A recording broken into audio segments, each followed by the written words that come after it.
Olá a todos! Hoje, com a pequena mudança de cenário, saúde com água de coco. Hoje nós vamos para mais uma análise. Então eu vou abrir aqui a análise no chess.com, correto? E nós vamos carregar da biblioteca a partida que nós... Me perdoem que hoje está um pouquinho difícil a análise do chess.com, correto? Nós vamos analisar de pretas.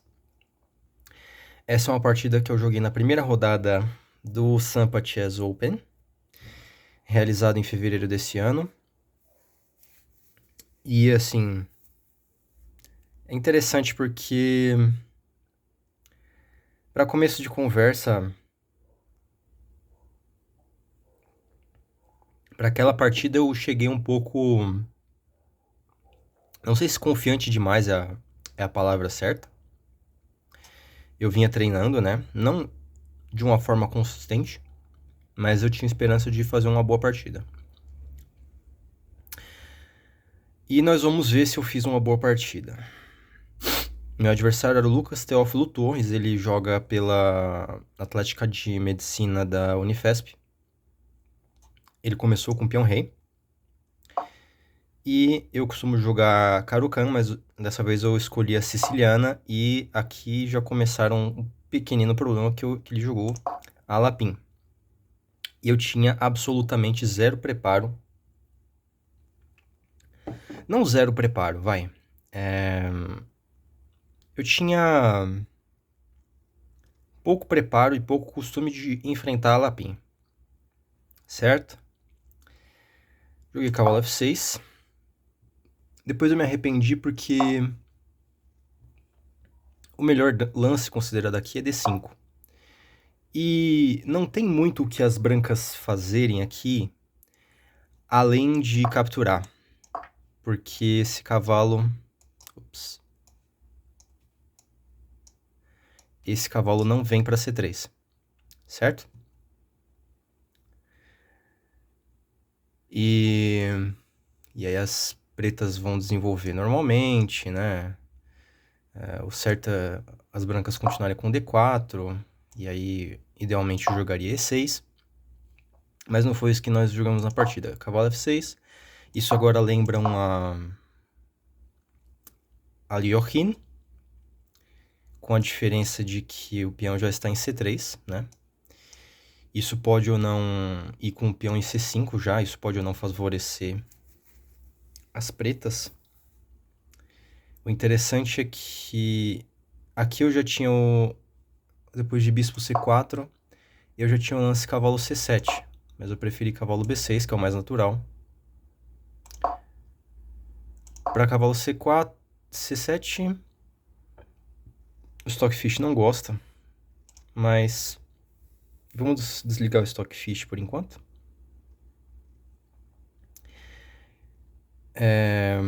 Mas eu costumo gostar porque é um espaço a mais. Mas nesse caso específico, a gente gostaria que a dama saísse para B6, por isso que não é um lance muito bom. Enfim, o bispo está atacado, então ele volta. Cavalo C6.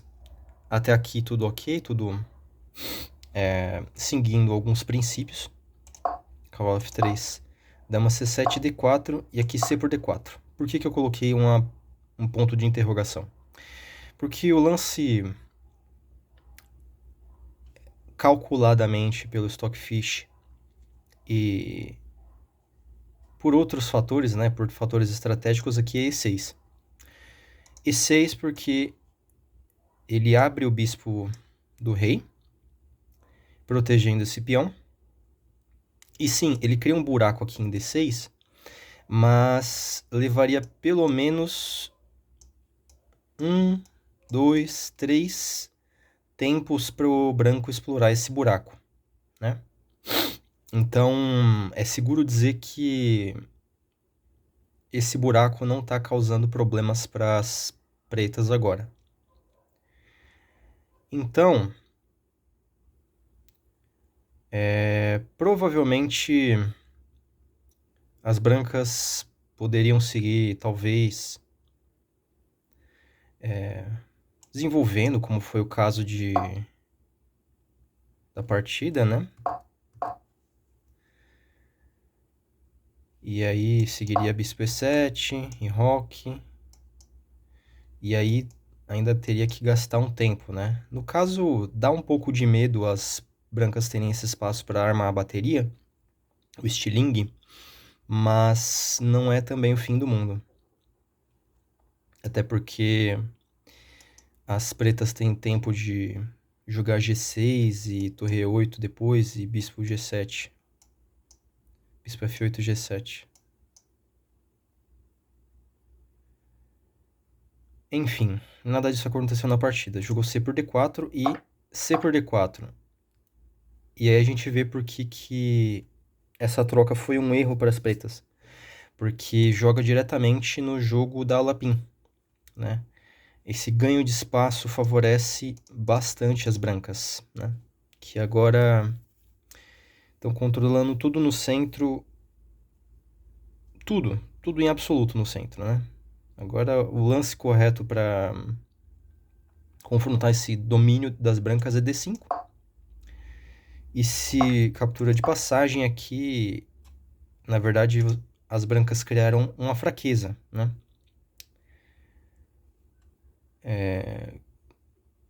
E se deixar o peão aqui, agora essa casa está sob completo controle das pretas. Não tem muito como as brancas explorarem essa casa. E essa casa aqui é potencialmente das pretas, apesar de elas não poderem pôr nada ali diretamente, ainda. Mas seguiu o G6, que é um outro erro, porque, novamente, as pretas estão... No caso eu, né? Eu tava mirando minar esse centro de peões com o bispo do fianqueto, mas esse fianqueto tá batendo em pedra. Esse muro aqui é de pedra mesmo.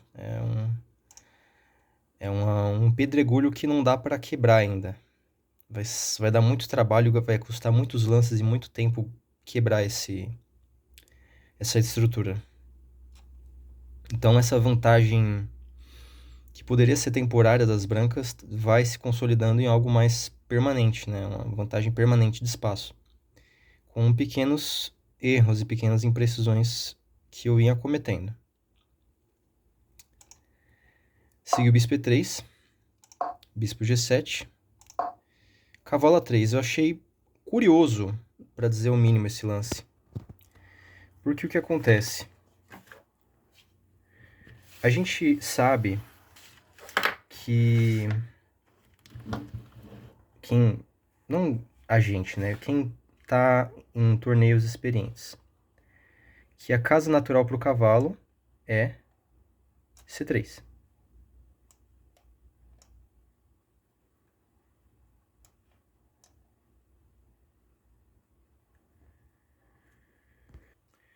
Ufa. A casa natural para o cavalo é C3. Mas aqui as brancas escolheram para colocar o cavalo em A3 porque elas querem manobrar, como nós vamos ver a seguir no jogo, essa dama para C3 e fortalecer esse ataque na ala da dama. Então a gente vê que é uma ideia interessante para as brancas. Não coloquei como um erro nem nada disso, nem como uma imprecisão, mas é um lance interessante. Ao que eu já respondi com A6. Então esse aqui é um lance de pânico, né? Um lance meio covarde. Porque o que acontece? Aqui nesse caso, se as pretas rocam e se joga cavalo B5, a dama volta para D8 e as pretas estão esperando. Elas estão sofrendo, é verdade, com esse centro, mas ainda não é o fim do mundo também, né? Aí, ok. Aí, rock. Eu coloquei uma imprecisão porque, assim, Roque, na verdade, é o lance mais natural aqui, mas as brancas já têm uma combinação muito forte, que aparentemente nem eu nem o meu adversário vimos, com D5. É uma combinação longa. Segue cavalo por D5, D6, E por D6. E a ideia é que esse cavalo não tem para onde ir por causa desse bispo. Então esse bispo controla todas essas casas e esse bispo pobre de C8 ele não vai para lugar nenhum. E com esses peões dobrados aqui a gente vê vários temas estratégicos funcionando para esse cavalo não ir para lugar nenhum. E aqui tem duas alternativas interessantes para as brancas, usando a mesma ideia. Uma é torre C1 direto, ao que segue dama D8, dama por D6, cortando a possibilidade de roque. Para não perder a peça imediatamente, o lance mais natural é cavalo por F3, G por F3, mas nesse caso é interessante porque os peões dobrados das brancas, eles, na verdade, mais ajudam do que atrapalham as brancas. E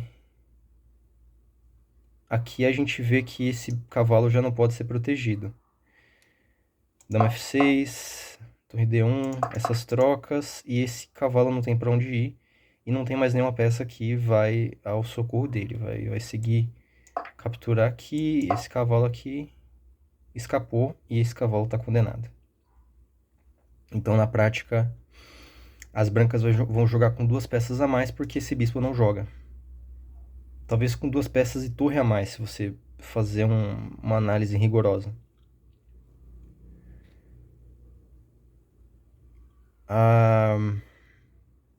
Nesse ponto aqui, um lance alternativo seria cavalo C6, mas provavelmente deve ter aqui algum lance bem, bem brutal, até porque esse rei não vai sair do centro, né?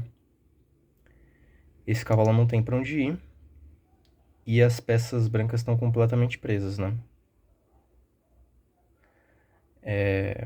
Então, se o seu rei tá cortado, você provavelmente tá muito mal das pernas. Fica a dica. No caso, as peças brancas estão muito mais ativas do que as peças pretas. E potencialmente tem um ataque assim, porque as brancas vão ter tempo de fazer roque, torre 1, e aí um cheque descoberto aqui vai ser fatal. Ele seguiu com roque, primeiro, né? Ele não abriu essas linhas. Eu roquei, então isso foi bom pra mim. Dama D2, isso me deu a oportunidade de D6. O lance considerado melhor aqui era D5. Porque D6 vai dar, como nós vamos ver durante o jogo, a possibilidade das brancas jogarem D5. Torre de AC1. Agora eu começo a ficar preocupado com a possibilidade de D5. É um perigo visível e real, porque essa torre, como essa dama está completamente solta, acaba virando um perigo notável aqui, essa cravada, que é quando uma torre ela ataca uma peça de pouco valor, ou um bispo, e por trás dela tem uma peça de maior valor.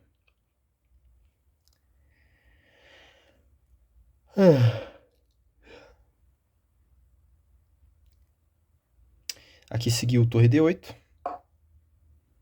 Seria mais interessante jogar D por E5 primeiro, porque assim eu mesmo crio a minha própria cravada, se as brancas avançarem, ou se as brancas tomarem aqui, torre D8 ataca a dama e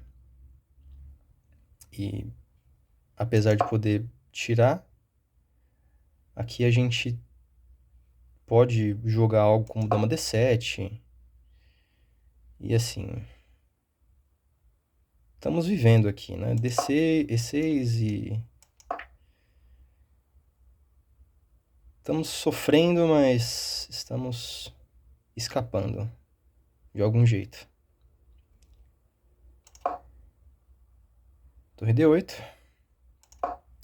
Dama C3. Continuou me dando certo medo, né? Eu tava numa mentalidade um pouco defensiva aqui. É interessante porque, por exemplo, se as brancas jogam, por exemplo, o D5 aqui agora, salvo engano, é um erro. Porque D por E5, novamente, esse peão tá cravado. E, assim, as pretas podem tentar jogar depois que esse peão avançar, né? Só tirar essa seta. Ai, meu Deus. Depois que esse peão avançar, abre essa diagonal, tentar atacar aqui, mas não tá causando nada muito grave. Então, as pretas estão sobrevivendo aqui, apesar de todas as dificuldades.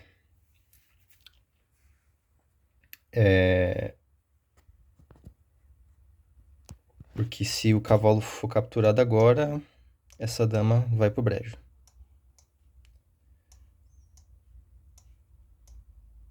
Mas o jogo seguiu torre D8, dama C3 e aqui dama B8. Essa foi uma jogada um pouco desesperada, porque aqui o que acontece?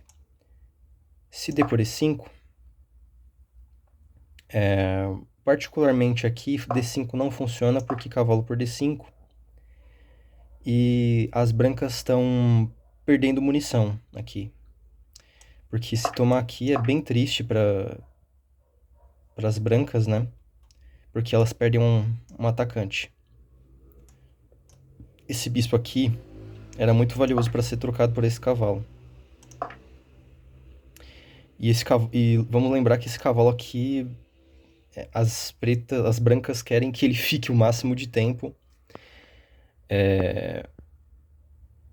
nessa casa, né?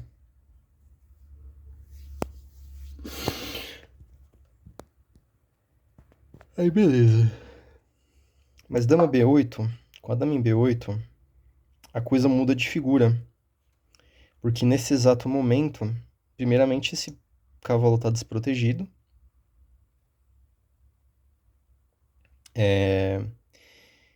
E esse peão ainda está aqui. Então as brancas poderiam considerar algo como E por D6. Ou não, né?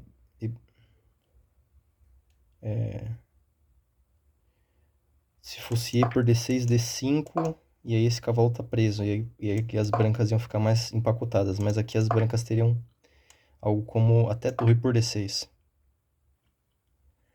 Mas aqui as brancas jogaram bispo F4.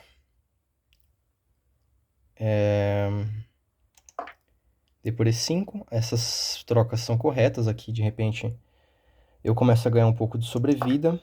Mas aqui ocorre um erro, né? Porque nesse caso eu jogo cavalo D5. E por que esse lance é errado? Porque nesse caso eu ainda não eliminei esse bispo, né? E as brancas estão ameaçando aqui. O certo seria capturar esse cavalo.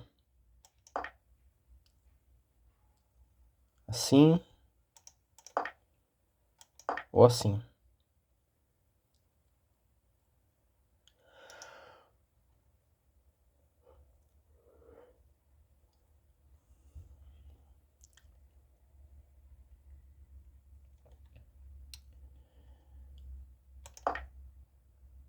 Mas nesse caso, com essa torre tendo que capturar, aqui esse ponto perde defesa, né?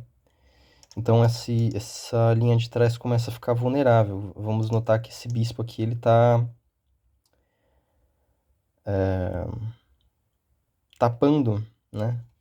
É engraçado que as brancas estão invadindo pela coluna C, mas nesse ponto a coluna C ela tem que ser suportada pelas pontos de D8, E8 e F8. Então, cavalo por C6.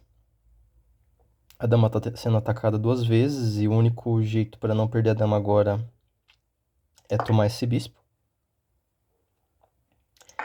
Aqui as pretas já estão perdendo, né? De várias maneiras.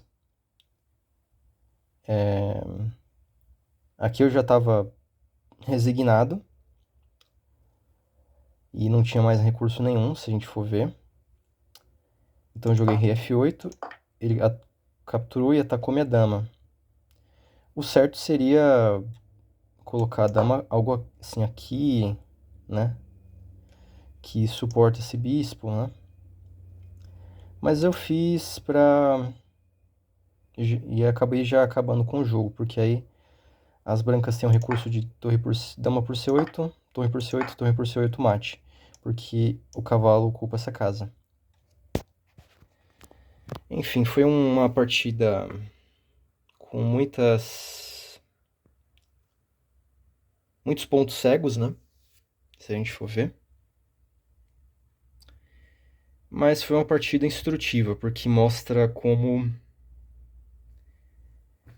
o jogo com espaço é cheio de sutilezas, né? Você começa... Eu digo o jogo com espaço aqui no ponto em que as brancas tinham aqui esse centro forte, né? Nesse ponto as brancas tinham vários jeitos de explorar isso. E eu tinha recursos também para escapar disso. Só que, no fim das contas, eu acabei dando outros recursos para o meu adversário explorar. E ele acabou explorando muito bem, né? Que foi o uso dessa diagonal, como nós vamos ver na colocação desse bispo aqui.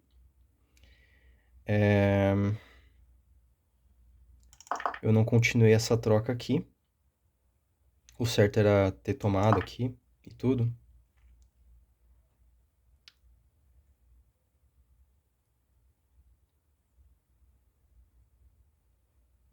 Mas é uma partida que me levou a muitos aprendizados. Eu espero em breve fazer uma análise das minhas próximas partidas, porque o torneio do Sampo Chess Open foram 10 rodadas, né? Essa foi a minha primeira derrota e foi meu primeiro jogo contra um jogador não ranqueado